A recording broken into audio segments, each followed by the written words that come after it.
हाय and नमस्कार। आज आम बनवा street food style chowmein recipe.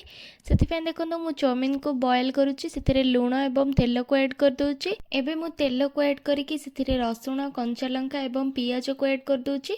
या आम भल भाव टिके टाइम भाजवा। ता सहित मुझे काटिकी रखि गाजर, कैप्सिकम और पत्रकोबी को ऐड कर दूची। ए सब को आम भल भाव मिक्स करदेबा एवं से लुण को ऐड करदेबा। एठी देखंतु वेजिटेबल्स गुड़िक भाजी हो सारी।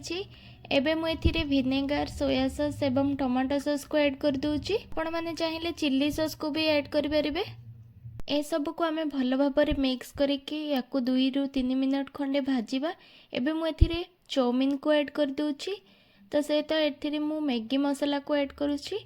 एबे मु एथिरे हाफ स्पून हम गोलमरीच गुंड को ऐड करके या भल भाव मु मिक्स करदेबी। एठी देखंतु चौमिन आ वेजिटेबल्स गुड़िक भल भाव मिक्स हो सारी। एबे आमर प्रस्तुत हो गला street food style chowmein recipe. आपण माने मध्य एही रेसिपी को निश्चय ट्राई करंतु। एमिति यम्मी एवं टेस्टी रेसिपी पाई मो चैनल को निश्चय सब्सक्राइब करंतु। Thank you for watching. If you enjoy please like, comment, share.